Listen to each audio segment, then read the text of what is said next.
de ses pécheurs, il a établi parmi nous sa demeure.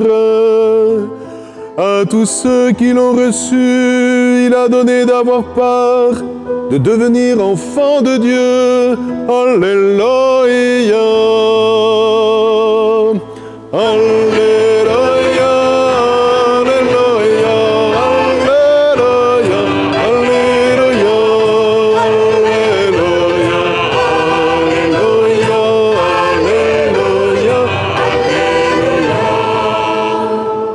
Le Seigneur soit avec vous. Évangile de Jésus-Christ selon saint Jean. Gloire à toi, Seigneur.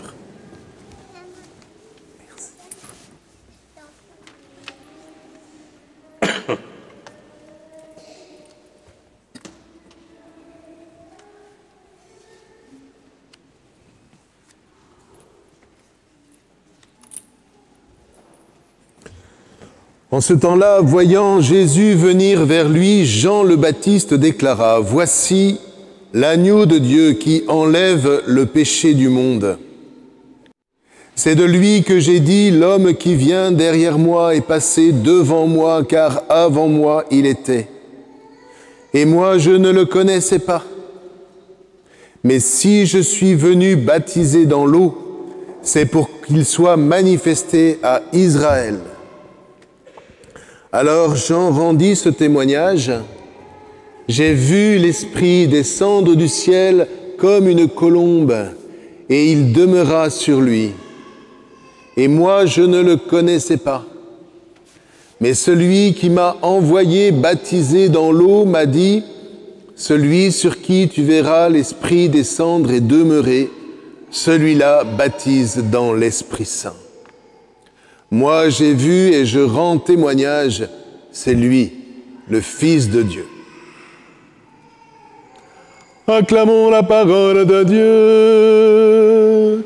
Louange à toi, Seigneur Jésus.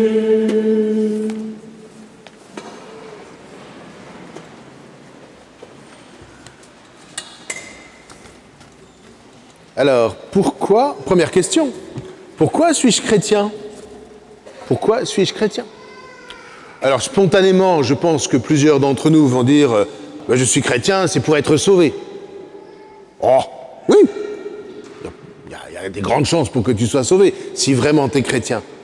Mais l'objectif n'est pas de tout ramener à soi.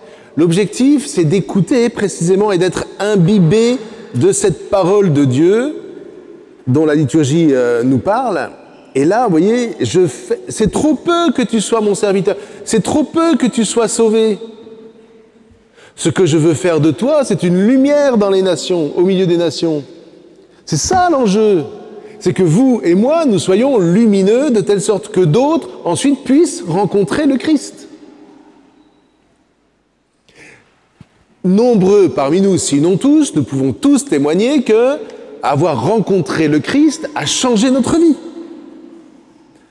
Ça a bouleversé le regard que nous avions sur nos frères, ça a bouleversé le regard que nous avions sur nous-mêmes, ça a bouleversé le regard que nous avions sur le monde, ça a donné des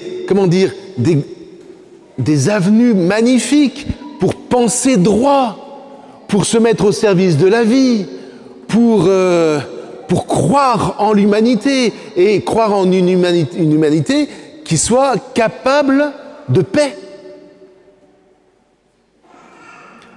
Vous voyez, à en croire les informations qui nous tombent dessus, on croirait que les hommes ne sont faits que pour se battre.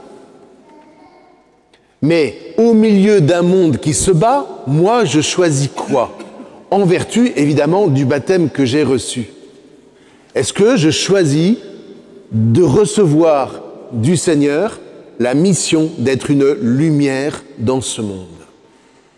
Eh bien ça, frères et sœurs, ça change l'existence.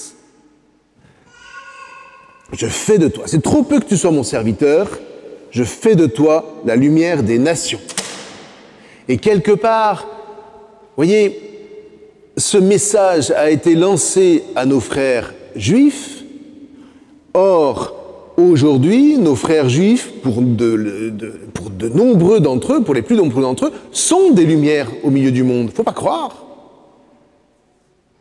Notre problème, c'est que nous sommes un tout petit peu trop attachés à notre propre cuisine. Je vous parle de ça parce que c'est l'unité des chrétiens cette semaine. L'œcuménisme, d'ailleurs, va jusqu'à englober la relation avec nos frères juifs. Chaque fois, frères et sœurs, qu'il est question de rite, chaque fois, c'est la guerre dans l'Église. C'est dingue, hein? Vous savez que l'évangélisation de la Chine a été loupée sur une querelle de rites. Dingue, ça. À l'époque, les jésuites avaient entamé, à la suite de saint François Xavier, une véritable évangélisation de la Chine. Là-dessus, alors à leur manière, c'est-à-dire ils écoutaient, ils essayaient d'entrer dans cette culture pour justement relever ce qu'il y avait de meilleur dans cette culture et l'illuminer à la lampe du Christ. Voilà que c'est pas une question de congrégation, quoi que ce soit, la question n'est pas là. Voilà que les dominicains arrivent et disent non, pas du tout, il faut évangéliser, il faut mettre le rituel romain. Et là-dessus, il y a les franciscains qui arrivent et qui disent encore un autre rite. Eh ben, ça a tout fait foirer. Et donc, si aujourd'hui on revient à une querelle de rites, ça foirera. C'est clair. Ouais, celui-là, il est protestant, celui-là, il est ceci, celui-là, il est catholique, machin, truc. Machin. Ça va foirer, les frères. Ça va foirer. Revenons à l'essentiel. Et l'essentiel n'est pas une question de rite. L'essentiel, c'est d'avoir rencontré le Christ. L'essentiel, c'est, si je témoigne de mon baptême, d'amener le plus possible de gens au baptême.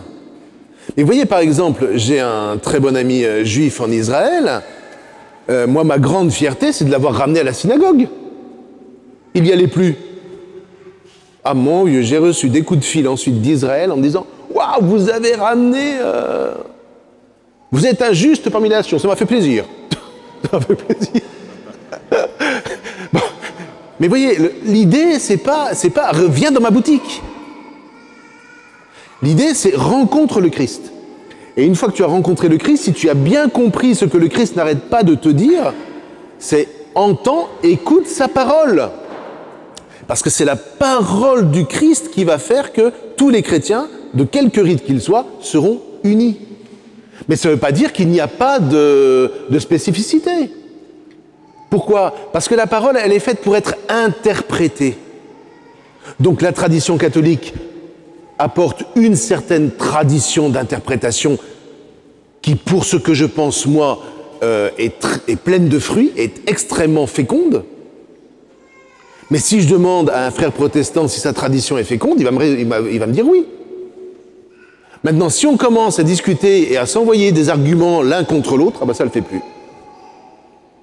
Donc vous voyez, des semaines comme nous allons en vivre dans les jours qui viennent, est juste essentiel. Et nous aurions tort de mépriser ou de négliger ce genre d'exercice qui est promu par notre Église catholique. Allons à la rencontre de nos frères et sœurs et écoutons ce qu'ils ont à nous dire. Plus nous serons à cette écoute et plus eux seront enclins à nous écouter. Et ce qui est important, ce n'est pas de convaincre l'autre que nous avons raison. Ce qui est important, c'est que nous ayons la joie de communier en Christ. Ce qui est important, c'est que nous entendions ensemble l'appel du Seigneur « Je veux faire de toi la lumière des nations ». Et ensuite, à nous de vivre du Christ. Si nous rencontrons quelqu'un et que nous l'amenons à l'église, allez, on est avec lui. Il ne suffit pas de lui faire franchir les portes de l'église pour lui dire, alors maintenant, débrouille-toi. Non, non, non. Savoir parler avec les mots du Christ. Et puis, nous avons ce chemin particulier qui... Oula, qu'est-ce qui se passe là? Nous avons ce chemin particulier qui fait que nous prenons au sérieux les paroles du Christ lorsqu'il dit « Ceci est mon corps, ceci est mon sang ». Mangez-en tous, buvez-en tous. Faites cela en mémoire de moi. Vous voyez, nous prenons au sérieux, c'est vrai, le fait que cette mémoire, elle s'incarne. Voilà. Ça ne veut pas dire que les autres ne sont pas sérieux. Ça veut dire que nous, c'est l'angle dans lequel nous avons été plongés et auquel nous croyons. Personnellement, je crois profondément que ce qui est inscrit dans... Enfin, pour ceux qui sont habitués, je vais vous redire des choses que je vous dis depuis déjà plein d'années. Mais ce qui est inscrit dans la chair, voilà seulement ce que je n'oublie pas. Et l'Eucharistie, en me transportant en quelque sorte dans le temps, jusqu'à me faire asseoir à la table du dernier repas du Seigneur, voilà ce qui me rend apôtre avec les apôtres, voilà ce qui transforme ma vie, et ensuite, voilà ce qui m'envoie comme une lumière dans le monde. Pourquoi? C'est pourquoi l'Eucharistie, pour moi, est absolument essentielle. Et ensuite, voyez-vous, l'Esprit Saint repose sur moi, comme Isaïe le dira un peu plus loin, comme Saint Jean l'a vu sur Jésus. Pourquoi est-ce que l'Esprit Saint repose sur nous? C'est d'abord parce que celui sur qui l'Esprit Saint est venu reposer, c'est d'abord le Christ. Donc si Christ est en moi, alors l'Esprit Saint est sur moi. Et cet Esprit Saint, vous voyez, il faut bien comprendre qui il est. L'Esprit, c'est cette présence de Dieu. Nos frères juifs disent que là où 10 juifs sont réunis pour prier, la Shrina, c'est-à-dire la présence de Dieu, est sur eux. Ils sont une lumière pour le monde. Ensemble, et ça c'est la dernière chose que je voudrais qu'on se dise, c'est pas moi, Alain Dumont, ou toi, je sais pas quoi, Sylvie de Venel, ou je sais pas qui est-ce que je vois là. C'est pas toi qui es une lumière du monde. C'est toi avec tes frères et sœurs. Et le Seigneur a été sympa, il nous a dit, là où 2 ou 3, il a réduit le nombre, lui. Voilà. Là où on est 2 ou 3 à prier et à s'enraciner en Christ, voilà que nous devenons une lumière pour le monde. À travers la paix que nous rayonnons, à travers cette communion qui nous anime, à travers les paroles valorisantes que nous essayons toujours de donner pour que ce monde ne s'enferme pas dans la critique perpétuelle et dans les conflits qui sont toujours des conflits d'une vanité absolue. Eh bien ça, frères et sœurs, vous voyez, c'est là où je me rends compte que, vraiment, ce que nous a promis le Christ est réel. Oui, il enlève le péché du monde. Le péché, c'est la transgression de la loi de Dieu. Et la loi de Dieu, c'est regroupez-vous, priez, écoutez ma parole et mettez-la en pratique. Eh bien, si nous faisons ça, frères et sœurs, le péché n'a pas de prise sur nous. Ça ne veut pas dire que vous êtes parfait, ni moi. Oh là là, on a transformé le péché en histoire de parfait, pas parfait. Ça n'a rien à voir. L'important, c'est quel est l'élan qui vous anime? Quelle est la parole de Dieu qui vous habite? Comment est-ce que je peux voir de mes yeux, lorsque je vous vois prier, la Shrina sur vous, l'Esprit Saint reposer sur vous, et en repartir meilleur. Voilà. Je voudrais simplement qu'on garde ça, vous voyez, si les gens, en nous voyant, sans nécessairement se convertir et se précipiter pour se mettre à genoux devant voilà, la question, oui, peut-être, mais c'est pas d'abord ça. Si les gens, en nous voyant, se sentaient rejoints et se sentaient l'espace de quelques minutes meilleurs. Waouh! Vous imaginez ça? On est quand même 2 milliards sur Terre. Il y aurait de quoi convertir le monde. À condition de ne pas le vouloir ramener dans des boutiques. Alors demandons au Seigneur, voyez, cette grâce. Et puis on va prier particulièrement pour Jean-Paul et pour Roland, là, parce que pendant ces 50 ans, est-ce qu'ils ont eu une vie de couple absolument parfaite? Oh, je suis pas sûr. Mais ils ont traversé les épreuves. Il y a eu des moments où ça a été carrément... Pourquoi? Parce qu'ils étaient enracinés en Christ et qu'ils croyaient que le Christ était victorieux de toutes les épreuves et qu'il pouvait multiplier les plus grandes joies. Et ça les a amenés aujourd'hui à 50 ans de mariage. Alors que Rolande, pour l'instant, elle est dans l'épreuve, hein, quand même. Elle a beaucoup de mal à marcher, etc. Mais voilà que Jean-Paul est à ses côtés pour la soutenir, et puis les amis sont à côté, et puis les frères et sœurs sont à côté.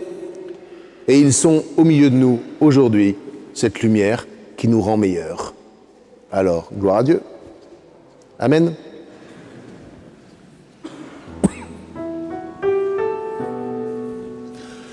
Me voici, Seigneur, je viens faire ta volonté. Qu'il me soit fait selon ta parole. Me voici, Seigneur, faire ta volonté. Qu'il me soit fait selon ta parole. Alors il est prévu un petit rituel dans l'Église pour ceux qui veulent renouveler leur promesse de mariage au bout de 20 ans, 25 ans, 40 ans, 50 ans. Voilà. Alors je vais vous passer le micro. Voilà, on va peut-être rester assis comme ça. Du coup, on pourra tous les voir. Jean-Paul et Roland, dans cet anniversaire du jour où le sacrement de mariage vous a unis d'un lien indissoluble, vous voulez renouveler devant Dieu les engagements que vous avez pris alors pour que la grâce divine fortifie encore et toujours votre alliance. Faites un instant monter dans votre cœur votre prière d'action de grâce pour le Seigneur.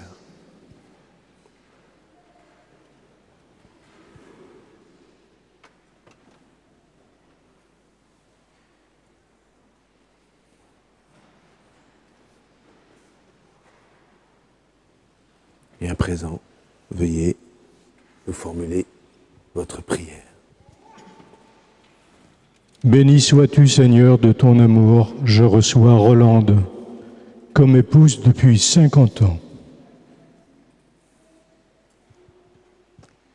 Béni sois-tu, Seigneur, de ton amour, je reçois Jean-Paul comme époux depuis 50 ans. Béni sois-tu, Seigneur, tu as été avec nous dans le bonheur comme dans l'adversité. Nous avons foi en toi, tu es notre secours. Tu nous as dit, c'est à la charité que vous aurez les uns pour les autres, qu'on vous reconnaîtra comme mes disciples. Garde-nous dans une vraie charité mutuelle, garde-nous dans l'amitié que ces années ont construite entre nous deux. Donne à notre foyer de témoigner fidèlement de l'alliance que tu as conclue avec les hommes en vue des noces éternelles. Permets que nous portions du fruit en abondance et que notre fruit demeure. Amen. Amen. Alors, est-ce que vous pourriez me tendre les mains où vous avez votre alliance? Voilà. Père très bon, augmente et sanctifie l'amour de tes deux serviteurs, Jean-Paul et Rolande. Ils ont échangé ces alliances comme signe de leur fidélité, qu'ils accueillent toujours plus la grâce du sacrement de mariage par Jésus, le Christ, notre Seigneur. Amen. Père très bon, c'est en toi que la vie familiale trouve son fondement et sa force. Aussi, écoute les prières de Rolande et de Jean-Paul, qu'après avoir suivi l'exemple de la famille du Christ, ils aient la joie de te louer sans fin dans ta maison, par Jésus, le Christ, notre Seigneur. Amen. Me voici, Seigneur, je viens faire ta volonté, qu'il me soit fait selon ta parole.